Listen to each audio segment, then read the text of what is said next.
Yo no vivevio egbe mi le litri ama Andrea be nkeke ama Andrea le efe akpeve blave vove ame. Ye mi le kliko home lutako le togbega azuma ngonye malo 7779 be agbasa be mi agbasro nu vire kuro hihia be nuonti. Ye ne mi asogbe asona togbega mjibe ma bia re togbe be nuke heva be egbe fifia amedole ono na wo na de ke owolana be edume gbanya be yole wonu ya leko vonene ba mea ye bon eduva jenasi ye novi ko bon le wonu be yo asofio ne juane nya be yo nyinu ya leke woto a wo bon amo mutrona kokpo agbo nukata oyina nene aro ya togbiga ne do nene be nyanchi na milo yo be mi adakpe na egbe ya ora penke ke toke ya kenye adre be bia ke biam le ndia alo le gafopo ya me enye bia de ike nye nto me bunata me sonti blibo kake jojo me ame wulo na naneke kode mi amende ota mi va sona mone enu yawo naneke me le amegbeto awo la nyigba ya ji be isowula ike madio nenye be menye ya de kawo eya ha ele do kosi kon amade ike le nunye wom be akoho amegbeto da gbe ameyi o ke le nunye wom be asoho amegbeto da gbe la o me sogbo kake ameyi o ke le nu wom be yo akohe amegbogbo so de tete kpome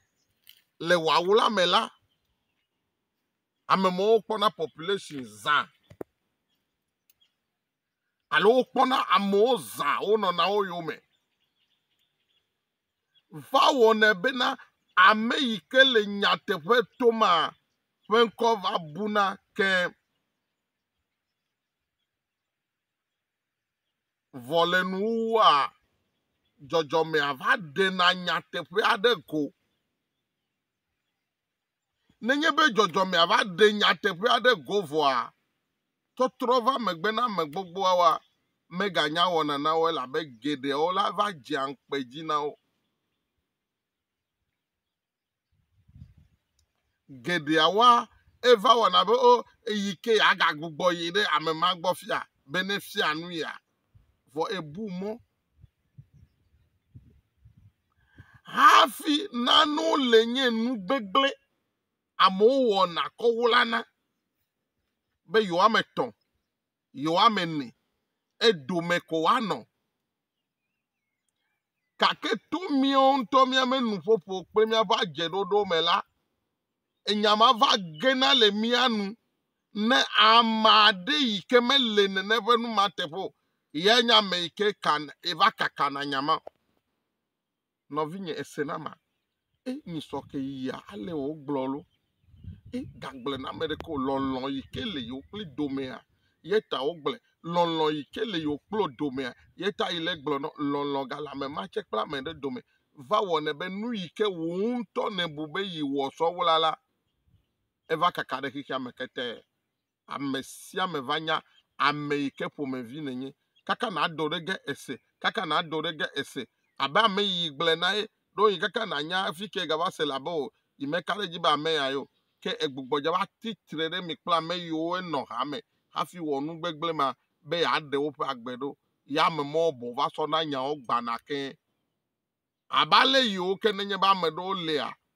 wonɔ wo ŋkɔ kafu ʋuʋu ne gbe yi gbe wo kukua vidiyo va be eya ŋutɔ gblɔ be ale wonɔ bebeme wɔ nu ye ke ale ye wowɔ ale woaɖe nu yawo katã ɖe go nɔvinye vɔ ame yi ke le nyateƒe to ne gblɔ eƒe nu sia nu egblẽ la agbenono yike nugbegble wolo so fia mo ta oglo na becho enyama glo ba la pa be nuwa wala de le sila leke ya don don of agboko efo leke ne jokobe oh america me ko bu va che cho ya nteple bu abu abedo ko va che ame yike me wula do ko la odi agbeta fe nko me ebe nu yo wo le la me de ajiji po vonu gbegble wo la wo a yo kebe yo le nu cho yo pe nu gbegble oji la me jime ma glo no be mele ndeke wo la nane kemele ele wo awlo ela dogo gbedeka ke ja wo de ka wonu wo de ka se ma gble na me de ke o kene gbe ye ko ka kene to vele agbenya se pelo kwa mi pele mi te du so e so pla me de chole so du ge la fi de agble e la bo close so du holo ye ta mi jagbagba be mi de nya te pe ame na me o amo le nya o gbon le WhatsApp Facebook TikTok amesiame la misine ta ne nya megbeto egbenya senya ko agabe correct vone senya na so yi gbogbo me akobe nu magbla me le tepo kakemi seneko amede le fi okpa mo wa otukara aso Facebook ava digbo ame alo akpanya sonchi wa gblo ne gera me na me ma se kwa anya zire kabe yi gblo mole ne oche ya enyinare nu poge na mere po nu po ya kwa enu po ya ka me apokla me ma pova ya e wa bo kle do me nyale wa kunya me kaka wa kede nya tepe anchi mi jagwa mi to nya tepe ne mi ano ne o ne mi asenu ogome ne mi anya be mi atogbo la mo subo a enye subo de ike nenye be meje ye wa manyanu ikele ji ile ye pomo ye nye hu vo fifia amayu wenye hunsunu alomida o a edeo nu ye nyo me secret le pa me a egnu imi adugbeta okozo kama sasa na heavy ma wana na eglobe o ya na to hono ale agwa no be ble be o si to nu mame ala benuka ekpo ebe mi da oga yele zo sanayi mi da oga ya gbana ebe ndeke ma jo na mere yo soro akore jo che ndeke ma wa o nu ya ke iwo no ye eva wo be na mi mega bale mi atogbo me ma wo ovo mu kake wo le moto le mi ale vo mi menya be wo we le mi ale nuka wo m ne le kolo wa wla ne bebe mela nya be hisi akatanya eyi ke wo ye le de le gbajaji ba mo no nyala wa go be to wa mele tepo vo amese mala ba jesi ogbereka la chelo